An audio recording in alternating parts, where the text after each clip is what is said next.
Oh well, I just figured we should first start off with Damar Hamlin. Oh yeah, Let's do that real quick because that happened while we're gone. A lot has happened yeah. in between the last two, so everybody knows what happened. Just wanted to thoughts and prayers and all those things. Kind of a crazy situation. We were out when it happened, and I got to be honest with you, we were watching the Pels game, and I don't even remember the last 6 minutes of the Pels game. No, it was so weird. Your article that you wrote summed it up perfectly. I was explaining that to my wife the next day too. I was like, it was so weird. We're in the middle of a bar and we're all watching the Pels game. Pels are losing, whatever. But we're still just watching, and then all of a sudden everybody slowly stops watching the Pels game, and you hear whispers what the fuck's going on? Yeah. Is he dead? What is it? It was the craziest thing. Yeah, there was there was big, the Rose Bowl was going on at the time, and everybody just stopped. It was weird to be in that setting with that happening. It was for a minute there, it was the most depressing night I've ever had at a bar because they just kept replaying it on the TVs, and the mood was just getting killed. I know you kept saying you were tired of talking about it. I was, because it was just man, this sucks. What can we do? Nothing. Yeah. But on a more positive note with that, I saw today he got the breathing tube taken out. He's starting to talk again. So I'm glad that's all happened between then and now, so that we can at least be somewhat uplifting about it. Yeah. No. Absolutely. I saw that earlier today. But on a bigger note from that moment, I wondered what you think about does it change anything as far as football?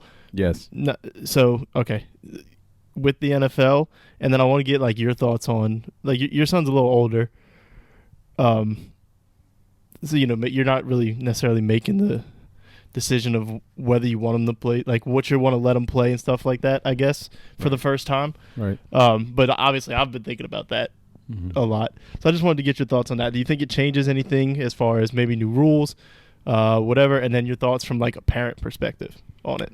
Yeah, no, that's a fair question. New rules, yes. I was telling my wife this yesterday, because and I'm not going to dive into this, but there was a discussion she was mentioning that other people were having about, it was vaccine related, blah, blah, blah. And I was like, no, but we don't have to go into that, whether it is or it isn't.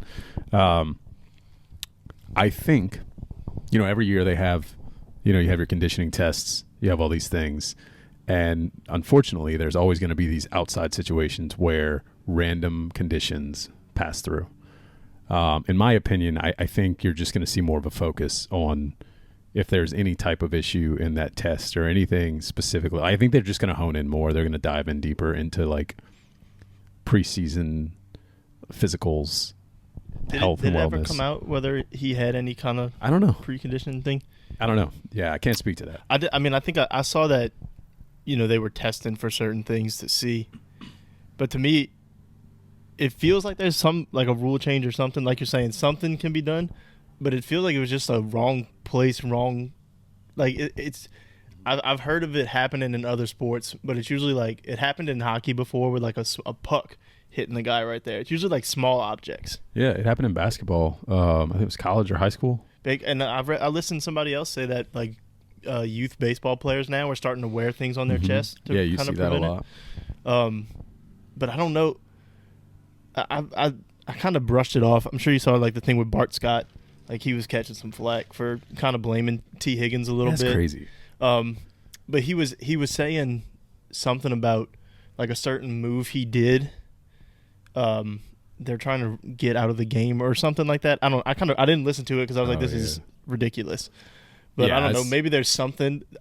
You can't. All he did was lower his shoulder into the tackler. So you can't take that out the game. No, there's nothing you can do about that. There's nothing you can change about that. The way that play developed, right, to prevent that from happening. I genuinely maybe adding a different type of protective garment. Yeah, I think you see more if there's anything to come from it. Like you're saying, more equipment. But then again, we already see the players have knee pads and stuff that they're supposed to wear. Yeah, they don't even wear it. And right. So do they want to wear it? I don't know. I wonder. Like I said, I wonder if in my article, I wonder if it affects just players on a week to week thing. How long does it take them before they maybe just in the game they just naturally forget about it? And sadly, I think that everybody's going to move on. Like it's gonna yeah. slowly. The machine just keeps on. Yeah, you've seen rolling, guys break their neck. You've seen guys get. I mean, Tua had a very scary concussion earlier this year, and nobody people batted an eye, but like the next week it was like, okay, back to normal, and here we are with Tua, basically like maybe his career's over because he's having another. But at the same time, we see concussions all the time. It was what this was like.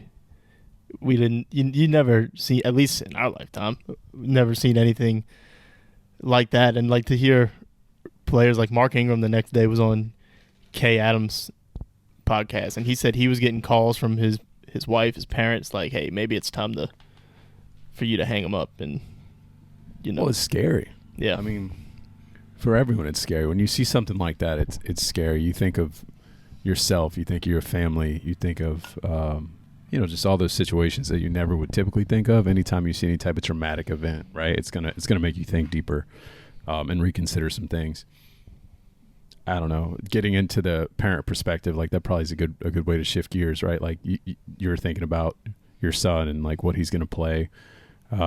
Do I think it changes things from that perspective? Absolutely, because parents everywhere are always going to be concerned with their children getting injured already we're heading in that direction. I was going to say it's already a thing with football in general. I mean, for sure. But, my son, unfortunately, it's not really a concern for me. I don't think my son's not super interested in playing tackle football. Would I have let him play? Probably. It's up to him. And this is a freak accident. I'm not one to get caught up on things where like it's like 0.005% chance. Like it is what it is. Like I could literally drop dead while you're watching me right now. Like it just happens. Right. Yeah, I guess and like we just said, I never really thought about this before now, is we just named 2 other sports it happened in, or 3 other sports that it's happened in, and honestly, it's probably happened in every sport. Like I think it's happened in soccer. I don't really watch soccer like that, but I think I've heard it's happened in soccer before. Until you mentioned the chest plate for baseball, I wasn't thinking about it. I remember when I was young, 20s, I remember hearing that there was like not a rash of things happening, but like a lot of kids were dying because they were getting hit in the chest. Yeah. And I didn't even connect the dots until just now. Yeah, I grew up. I had a guy on one of my teams, a kid on one of my teams when I was growing up. He only had one kidney, and he had to wear a special pad around his kidney because if he took a hit, he was a left-handed batter, so it was his right one. So it was like the one that was always in the line of fire, and he had to wear a special pad there because if he took a direct hit there, it would cause like a serious situation.